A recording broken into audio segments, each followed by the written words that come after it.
first of all, there's the exhilaration of the first sighting. Sometimes I will arrive and it is there and I go, oh my God, there it is. It's right there for me and it's very easy.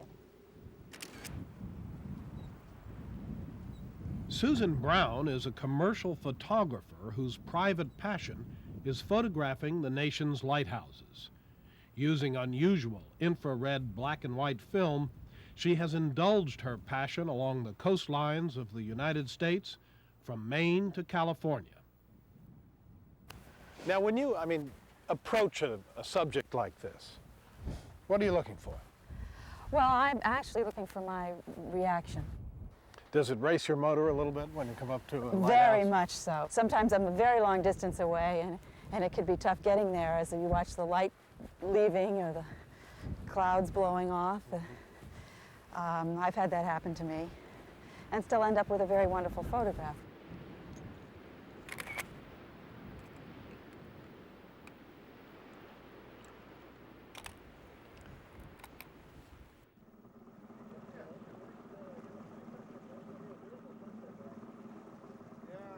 Susan Brown took her first lighthouse pictures as an experiment. But as she got into it, the project took on the quality of a personal mission. It kind of took over. And in between my jobs, my commercial assignments, I would run to the shore and work on this project as a release for myself.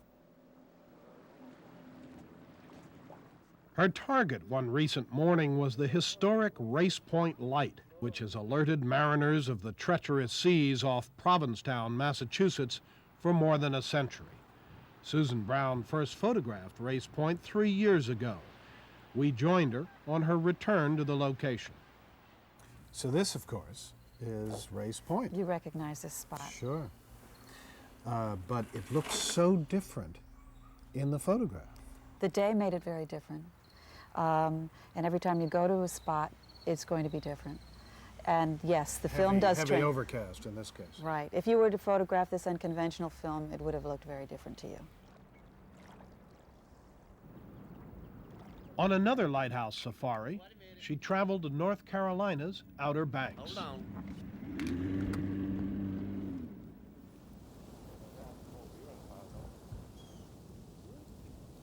She focused on the 160-year-old Ocracoke Light, overlooking the waters where the pirate Blackbeard once ruled supreme.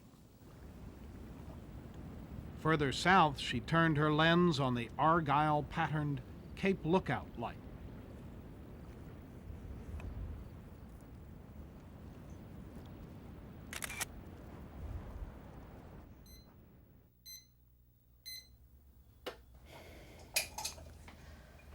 Okay, now it gets better.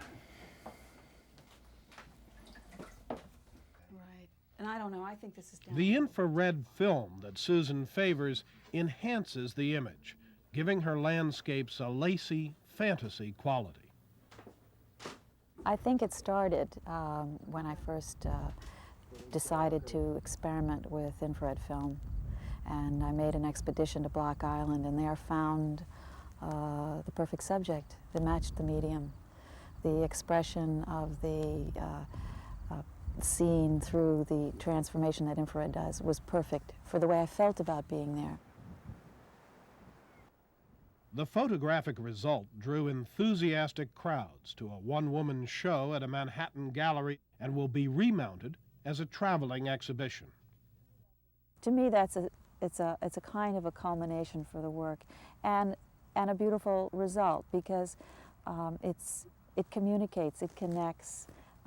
There are a lot of people who feel the same way about the lighthouses.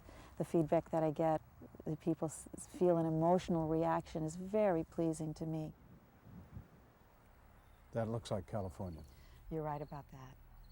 This is Point Montera, about 45 minutes an hour south of San Francisco. Some might argue this is not a lighthouse, but it used to be. California? Maine. San Francisco, Fort Point, underneath the Golden Gate Bridge. Again, look for the lighthouse. This is my first nude at a lighthouse. To me, the photograph is about the foreground. Without the lighthouse, it doesn't mean anything. It's empty.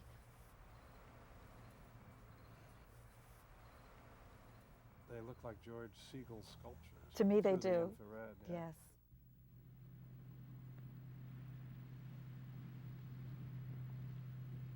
After all the traveling and all the pictures and all the lighthouses, Susan Brown is still not quite sure what got her started in the first place.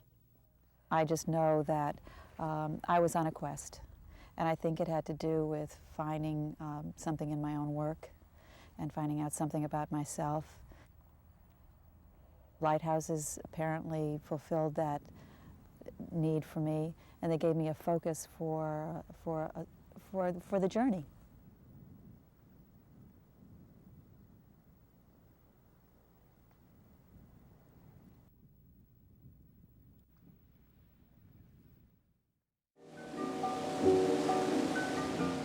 And now a page from our Sunday Morning Almanac, July 23rd, 1715, an enlightening day for sailors of the North Atlantic. For that was the day that the colony of Massachusetts Bay resolved to build a lighthouse on Little Brewster Island in Boston Harbor. Boston Light, as the station was called, was the very first lighthouse in America. Though it didn't stand for long, its 60-foot beacon was destroyed by the British in the Revolutionary War. This tower was built in 1783. As the keeper of the rebuilt lighthouse, Sally Snowman also gives tours of the island, which was open to the public in 1999. The lens was installed in 1859. It's 9 feet tall. Its lantern has 336 glass prisms that magnify a 1,000-watt bulb to a 2 million candle power beam, visible 27 miles away. Snowman spends 2.5 hours cleaning it every month. While there were once many of these beacons along America's shores, today manned lighthouses are a thing of the past, as our Charles Corralt noted back in 1987. At the turn of this century, America's ocean shores and waterways were dotted by 1,000 lighthouses. All of them had keepers, men and women who lived to keep the lights burning. Only 23 manned lighthouses are left. Soon there will be just one. The lighthouse keeper is stepping into history. As is the lighthouse itself. One off the coast of Virginia is even being sold on eBay. Because of Boston Light's special landmark status, it's the only manned lighthouse left in America. Sally Snowman is keeping watch over a shining speck of American history.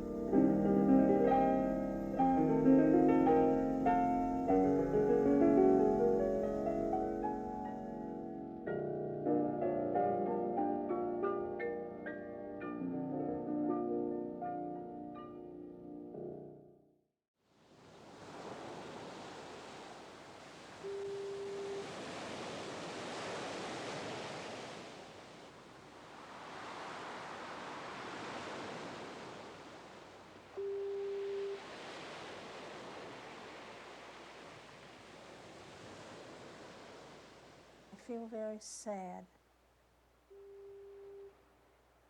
because I feel I've left a part of me to the ships and to the sea and those who depended on the lights that we tended.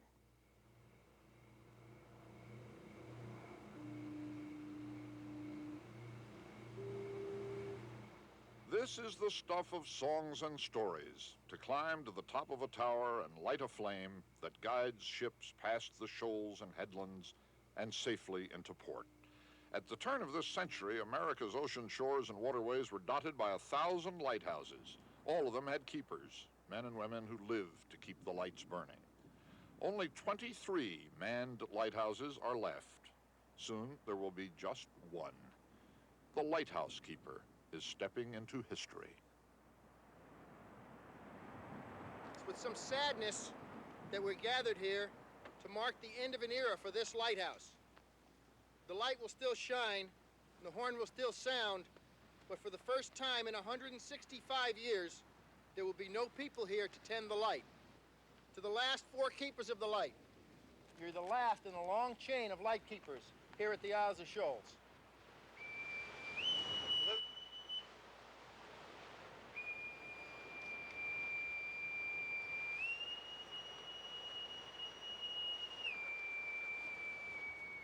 kind of sad about it. We used to get in touch with one another occasionally, once before. But now I'm the last one, so there's no one to get in touch with. Yes, romance certainly is gone. And in 1989, there won't be any left. The keepers of the lights have stood up to wind and water, but time and technology have defeated them. They're being replaced by batteries, by electronics. Once lighthouse lamps were fueled by whale oil. The flame in the tower goes way back into human history. It's always been a symbol of trust and sympathy and solicitude. It gives me a sense of peace and security and the knowledge that it has been a fortress or a sentinel for so many people to save their lives in the ship. And I think I feel that very keenly, that I helped do that. And that tower is a part of me. Constance Small lived in lighthouses along the New England coast for almost 30 years. Her husband Elson was the official keeper, but together they tended the light and bell that ships depended upon. It was more than a job. It was a calling. They followed their calling on desolate Avery Rock, Maine in the 1920s and on Doshit Island, Maine in the 30s and 40s. I was always a timid child, very timid. I was afraid of the water and I was afraid of height. And I had to go into both. We were very close to nature, and nature became very important in our lives. Nature wasn't always kind. Constance Small remembers one snowy day when her husband had gone ashore. She had to start the bell, but the bell striker had broken down. She had to ring the bell by hand. And I started pulling on those ropes, counting 1, 2, until I thought I had 15 seconds. And then I pulled the rope twice, because the characteristic of that bell was 2 strokes every 15 seconds. And I pulled it for an hour and a half till my hands were so blistered I just could not pull it another stroke. And I thought, oh, what am I going to do? So finally I got down on my knees and looked up under the machine, and the hammer that struck the bell, the joint had come apart.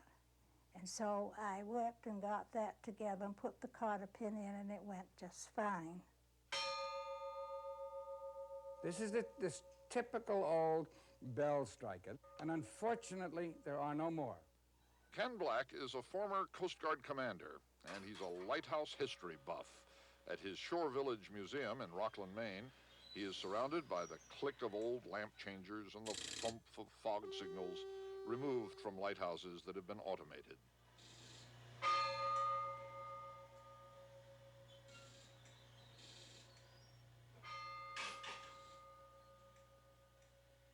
The principal reason that all of these beautiful lenses are being removed is simply that they require a great deal of maintenance. And once you take the people off, there's nobody there to maintain them, so you have to replace them with something simple. I can pick that whole thing up with 2 fingers. And as I said, that's the most modern. This is what it replaced.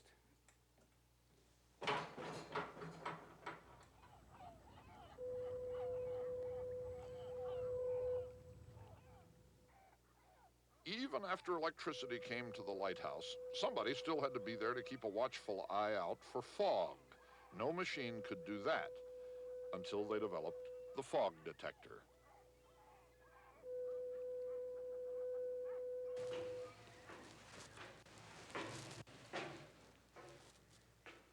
Frank Schubert is the last civilian lightkeeper in this country. He has lived in lighthouses in New York Harbor since 1937. Every day he climbs the 87 steps to the top of Coney Island Light, where he's been keeper since 1960.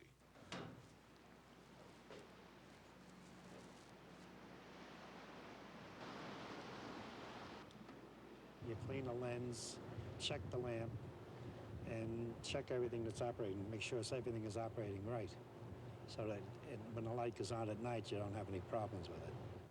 Frank Schubert has been more than just a light keeper. He's been his brother's keeper. Quite a few times we had to take the people off the rocks here. There was a man his 3 children and his grandfather, or rather his father. We had to take them all off the boat. The engine conked out, and then they ended up on the rocks down here, and the seas were getting rather heavy. Just about the time we got the last one off the boat, she was pretty well disintegrated with the pounding on the rocks.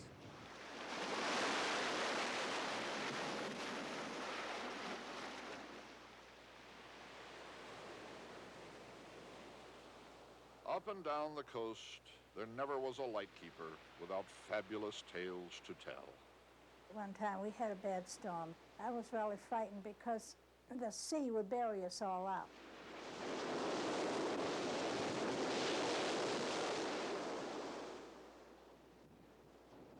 When that sea would hit that rock, you could feel a vibration. It was that powerful.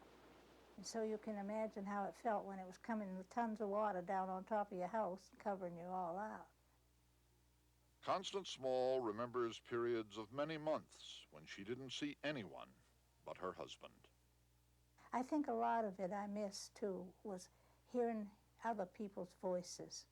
You know, it's wonderful to be together, and our relationship was wonderful.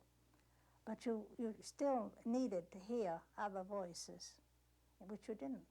Elson could go ashore for the mail, and he would enter in the discussions and get the news, and his mind would be refreshed. But you see, I had little, well, I didn't have any contact, you see, and so my mind wasn't challenged the way that his was. Their last station was Portsmouth Light, New Hampshire. That was in 1948. We brought her back to remember. We walked around the catwalk of the tower, and that's when he asked me how I felt leaving the lighthouse life.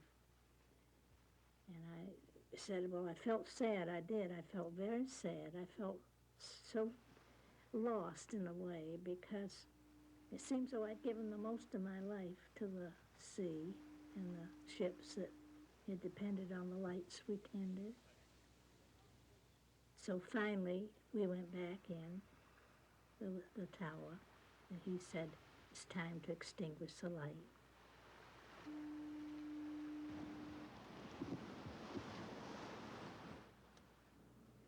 For almost 50 years in New York Harbor, Frank Schubert has been guardian to a light and witness to great ships sailing outward and returning.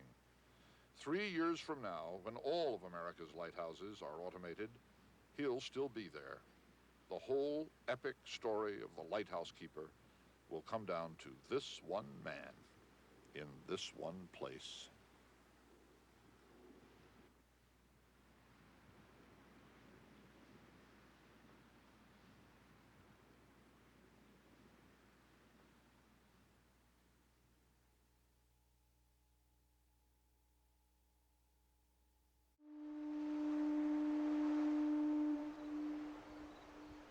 Let us pray. Almighty God, Father of all mankind, we come before you now to give thanks for the very successful moving of this treasured historic Block Island Southeast Lighthouse, now resting securely upon its new foundation. For more than 100 years, the light graced the Mohegan Bluffs above the sea on the southeast corner of Block Island. For centuries, ships had foundered on the rocks and shoals here, 12 miles off the coast of Rhode Island. Then, in 1875, the light and its foghorn began standing guard, giving warning to mariners. Arise, shine, for the light is come, and the glory of the Lord is risen upon thee. This lighthouse sort of stood here resolutely against an angry sea over. Dr. Jerry Abbott is one of the residents who treasured the lighthouse. So I think it was very much like the character of Block Island, like these very strong Yankee, sort of individual, resolute, and self-determined character. They're proud against the sea. They admire the sea. They love the sea. They are in awe of its beauty, but they also respect its danger. I spent one long and worried afternoon on a sailboat out there, groping through the fog, wondering where the rocks were, until I found the southeast light up on the cliffs here. Thousands of sailors and merchant seamen owe their lives to this light. But over the last 20 years, the islanders realized that the very existence of the lighthouse was endangered. Storms ate away at the clay bluffs and threatened to topple the entire structure into the sea. Part of my childhood growing up, because I lived in a house that didn't have electricity. So the southeast light was a beacon to me. Edie Blaine was first warden, the top elected official on the island for some years. She was amazed to find that there was a faction that said, "Let the light go." The let her go faction would say it's going to cost too much and we'll just put up a new light, right? We'll never be able to do it. Let it go. Let's have the automated thing. And then there were the romanticists who said, we can't let it go. It's part of our heritage. You are one of the romanticists. Well, yes, I am. I mean, I can't help it. I mean, I think of that light as a child looking at it on a foggy night. The beams looked as if, to me as a child, as if they were tangible, that you could walk on those beams. I mean, that's not romanticism, that's your life, right? That's right, it's my life.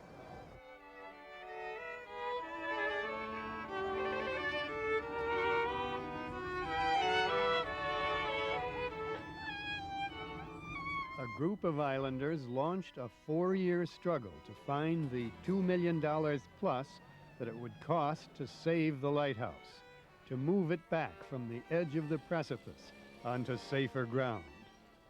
The islanders themselves raised several $100,000, and the state and federal governments also offered major contributions. But the new light will have a different color. Among the island residents who worked to save the lighthouse was Malcolm Greenaway, whose photographs of the landmark have been widely published around the country. It was intriguing to come back to it at different times, especially in the wintertime. There were times I'd be down on the beach and there'd be some beautiful light and a beautiful scene, and I'd be the only one there. There would also be times when you'd be the only one and see a beautiful sunset. There's something intrinsic in a lighthouse that says the nature of reality. It's not all good. I mean, here is a beautiful thing, but look out. There is that dark side to it. Yes, there's something beckoning because it is so lovely. The bluffs are beautiful. It's on the ocean. It sits up there high. At the same time, when you think about its intended purpose, you realize that there is danger there. There is that underside, yes. Imagine this. The lighthouse weighs an estimated 2,000 tons. How do you move something that massive 300 feet back from the sea? It's an incredibly well-built building, which is one of the reasons we can move it, I think, with some confidence also. Dr. Jerry Abbott was one of the founders of the group that led the effort to save the lighthouse. After months of planning, engineering companies were hired. They excavated under the building to free it from the earth.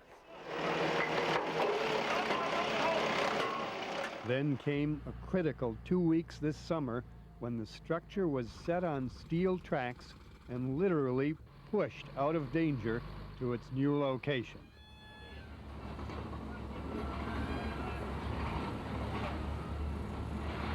How long have we saved it for? Should we have moved it back further?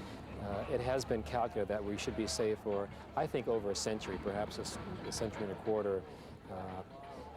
The feeling is that perhaps we'll make some advances geotechnically that will allow us to retard the erosion. If not, there is a nice vacant field across the road that's owned by an old local family.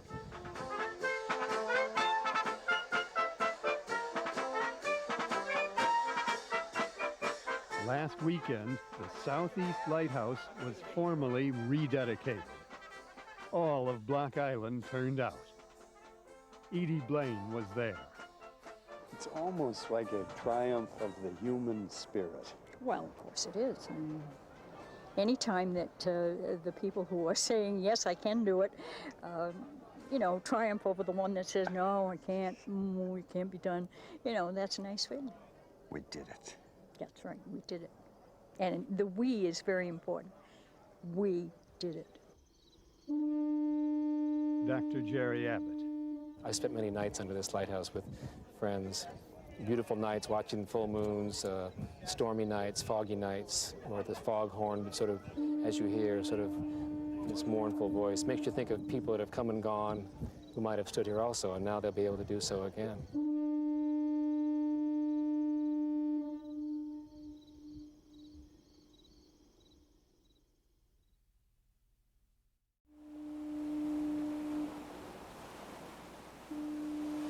Why do lighthouses have such a hold on us? Why are they painted and photographed and visited by thousands of people each year? Is it the way they perch so bravely on some outcropping of rock, swept by seas so powerful that they can and do swallow boats and sailors? Or the way they flash their beacons so faithfully in a constant effort to prevent just such an eventuality? Lighthouses have always fired the imagination. When I was a kid, it was easy to envision the valiant lighthouse keeper rescuing sailors from an angry sea. This is the way most of us see lighthouses, from down here, looking up. But Chuck Feil sees lighthouses from an entirely different perspective.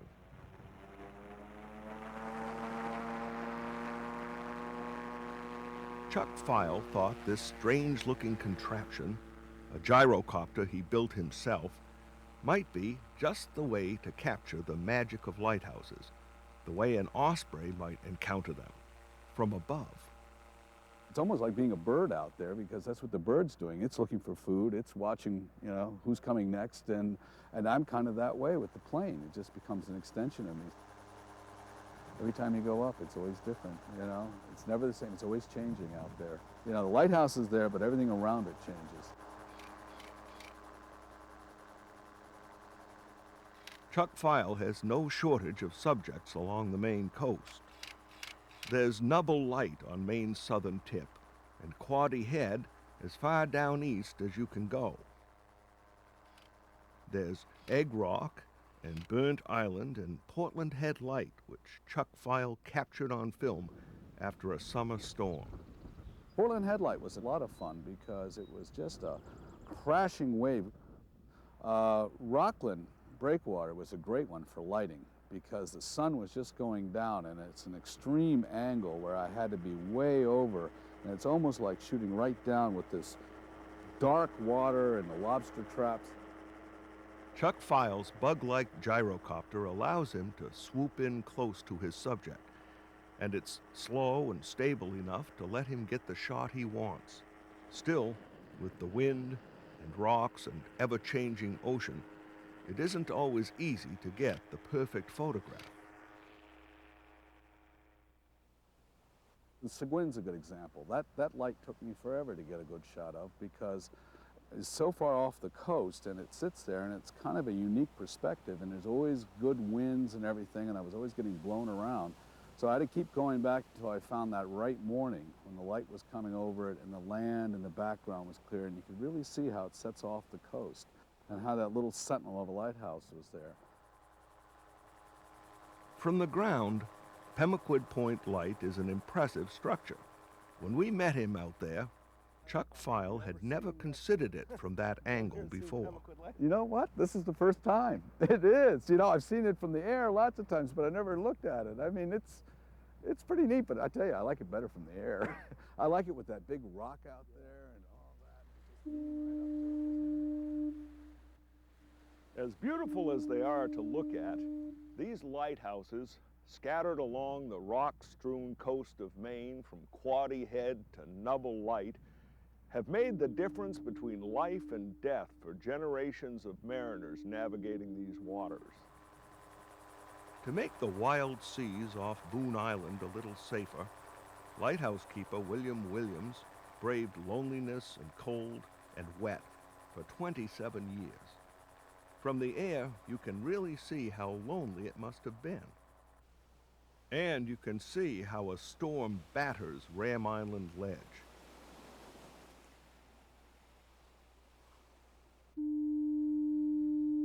And why folks believe they can still see the ghosts of the shipwreck Isidore on the rocks near Nubble Light. For hundreds of years, gulls and terns and fishhawks have looked down on Maine's lighthouses. Now, through the lens of Chuck Feil, we get a chance to see these magnificent beacons from their point of view.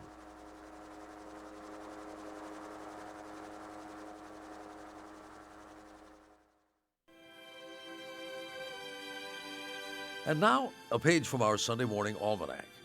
December 16th, 1870. The day sailors off North Carolina's Outer Banks began steering a safer course. I'll be your candle on the water. For that was the day the beacon atop the new Cape Hatteras Lighthouse was lit for the very first time. The treacherous waters near the Cape are known as the graveyard of the Atlantic, a final resting ground for hundreds of ships. The first lighthouse on the Cape went into service in 1803, but Civil War damage forced its replacement. Built with more than 1 million bricks, the new and improved Cape Hatteras Lighthouse lifted its beacon to a height of 191 feet above sea level. The tower's distinctive spiral stripes were painted on in 1873. Over time, however, this tower, designed to protect others from the sea, came under threat itself, from waves that moved relentlessly closer to its foundation. And so, in the early summer of 1999, the entire lighthouse was jacked up and slowly moved to a more secure location further inland. On November 13th of 99, the lighthouse was officially relit. Today, the soaring tower remains a beloved coastal landmark and a link to America's seafaring past, updated in one very crucial way. Its 800,000 candle power beam is completely automated, which means there's no need for a lighthouse keeper to commute up and down those 268 stairs. So, consider those dreams you might have entertained for a second career effectively extinguished.